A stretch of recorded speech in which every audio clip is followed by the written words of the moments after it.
kids, welcome to another Glen Yaps. I'm on a roll with my yap videos because I'm bored. So I got another one here. So I had a couple related to drums, so I'm going to continue with that. Somebody asked me in a message there that they wanted to know what my favorite snare drums are. That's pretty easy for me. I've got two favorites. So number one and number two, I'll show you those. As for number three and on, number three kind of ties. There's a bunch of snares that I have that I like in the number three slot.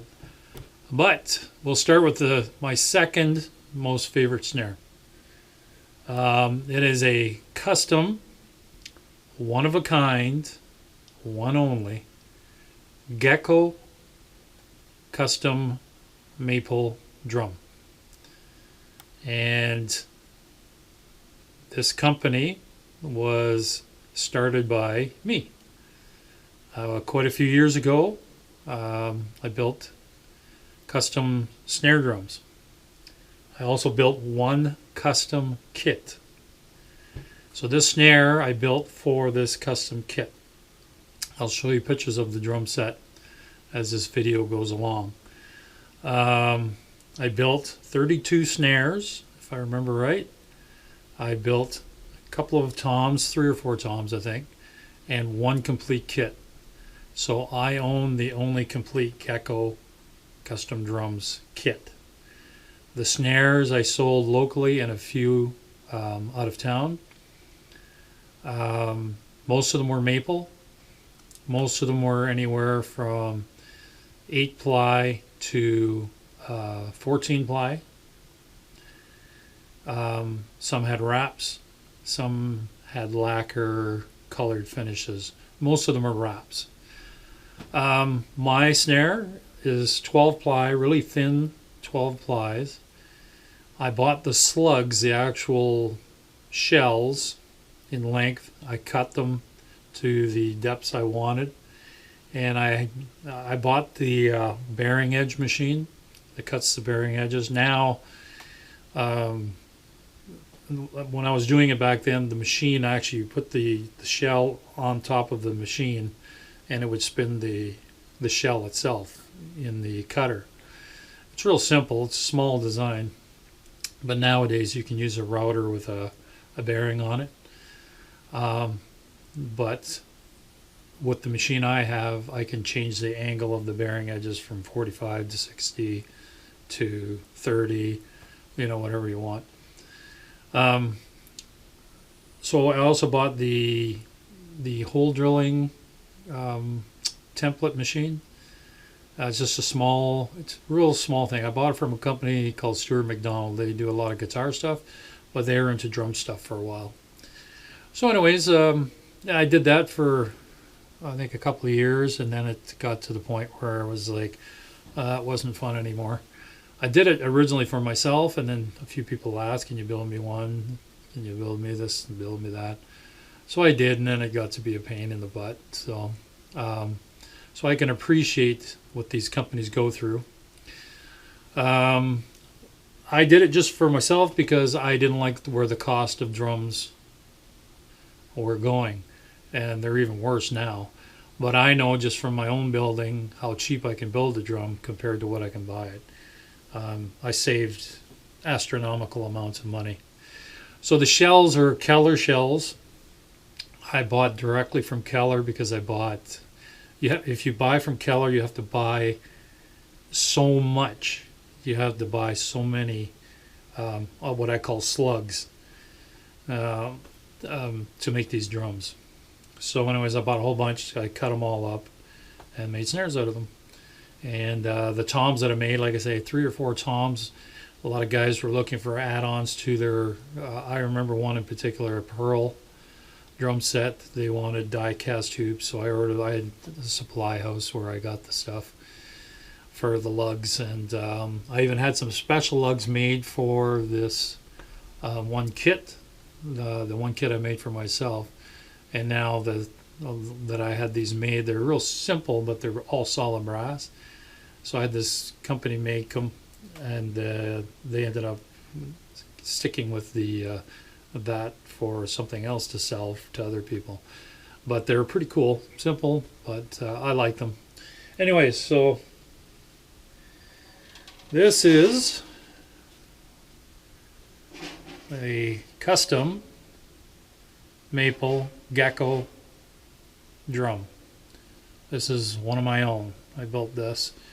The hardware comes from a company in the United States that made the tube lugs on this particular kit.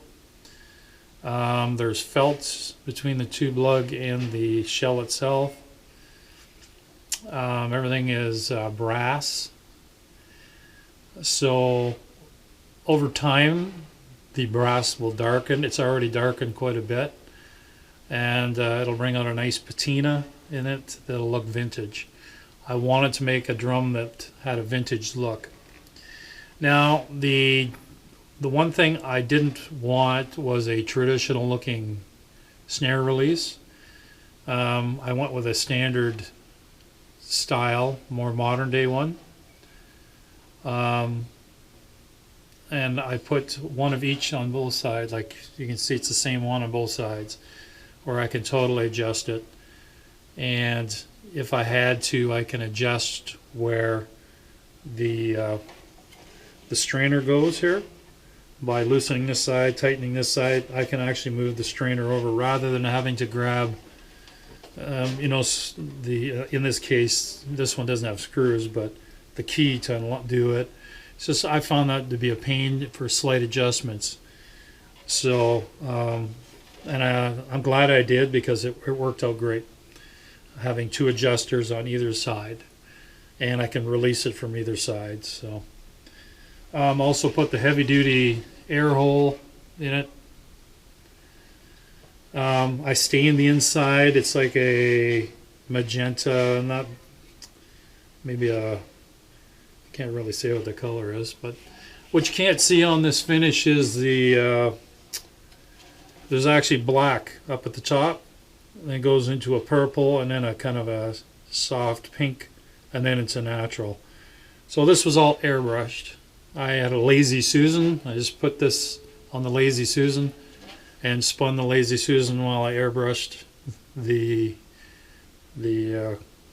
burst on it, the color burst. So anyway, that's a 12-ply maple, and it's my second favorite snare.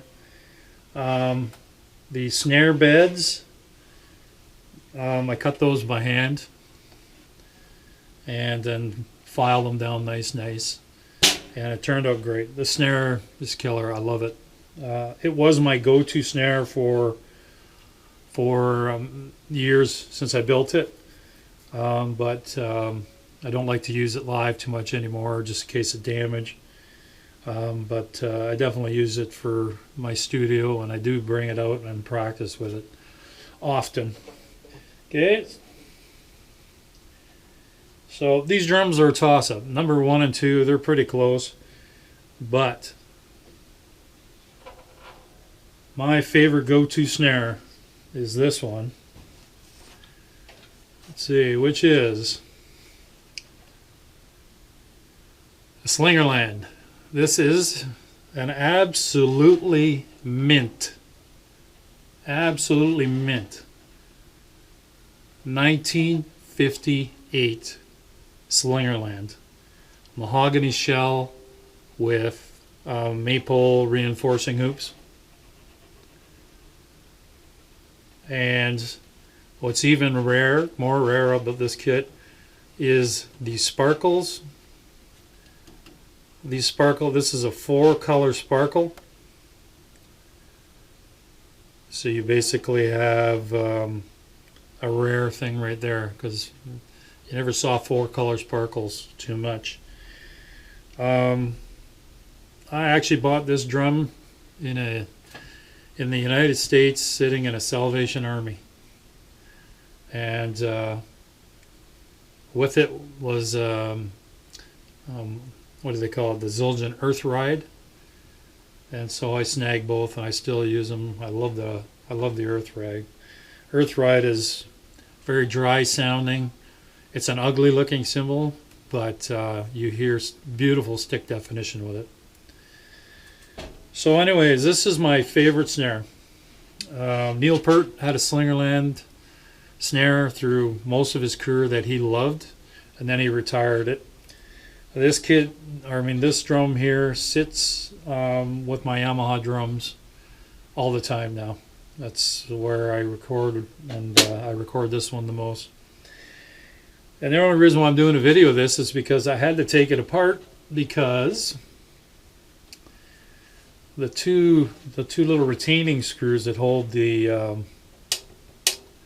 release, they started to loosen off, and the nut fell off inside, so I had to take it apart. So I give it a little bit of a cleaning and tune up, and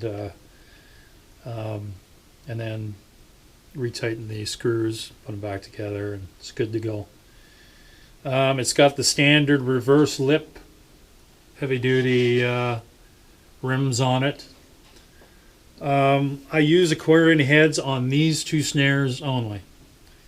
Every other snare has something different on it, but Aquarian heads, they are my go-to snare head. This one is slightly used, but still good enough for a little bit longer. I ordered these from the States. These are the high energy series.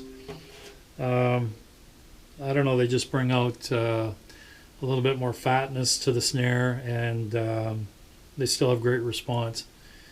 These heads aren't for everybody, but I tried them by total accident and loved them. So I've ordered a stockpile of them, so whenever I need them, I can basically just throw one on these two snares. So I probably would put them on other drums, but I really don't want all the drums sounding the same. That's like, what's the point of having a collection if they're all going to sound the same? So the Slingerland, like I say, is a 1958. I don't know its story at all. The snare is mint, absolutely mint. It came in a beat up old case with leather straps. I still have that case, and it's just unusual to find a near mint snare. So what is that? So if it's 58, so you know that's 60 something years old. And the Gretsch drum set I showed in the previous video, that's pushing 70 years old.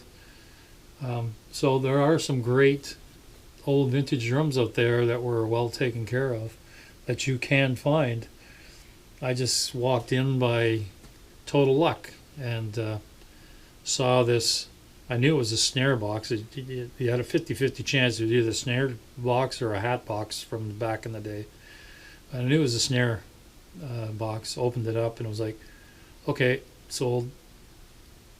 So that's the scoop.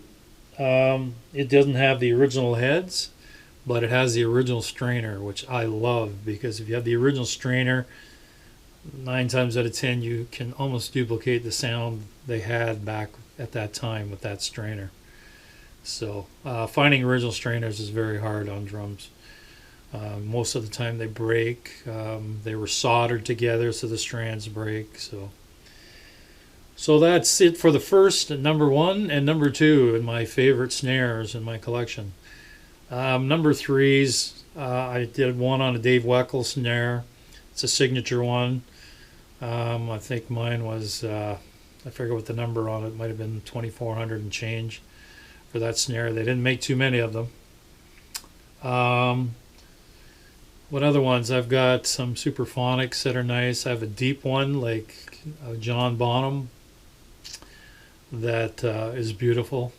I have a chrome over brass Slingerland. There's a bunch. This is a bunch. I'm going to probably show a few of them as we go along, but some of them are I haven't haven't played them in a long time. They're in their cases and hibernating. Just to add to the custom snare part, the drum set that I built is 20-inch kick, 10-inch tom, 14-inch floor. If you ever saw my 60s tribute band, you saw me use this kit. It has brass hoops on the toms. It's a satin antifreeze lime green, and it's a satin flame covering on it that just pops in the light. I have maple hoops with a pearl white inlay, and I clear coated them with lacquer. I believe I put 7 coats of lacquer on the hoops. This snare, I believe, has also 7 coats of lacquer, and I buff them after each one. The drums are maple. The bass drum is fairly deep. I think I went 20 by 18, I think. It might be 20 by 20. I think it's 20 by 18. And then I went with one of the new retro tom holders that resembles the old school ones, but is way better in the function, way better looking, and ease of function is phenomenal. Also has on the bass drum the traditional cymbal, ride cymbal, L arm. I wanted to stick to a 60s theme of the drum set, so I'll show a picture of that along with the video. So anyways, thanks for watching, folks, and thanks for the messages, and glad you're enjoying these videos as much as I enjoy doing them during this COVID lockdown stuff. All right, peace.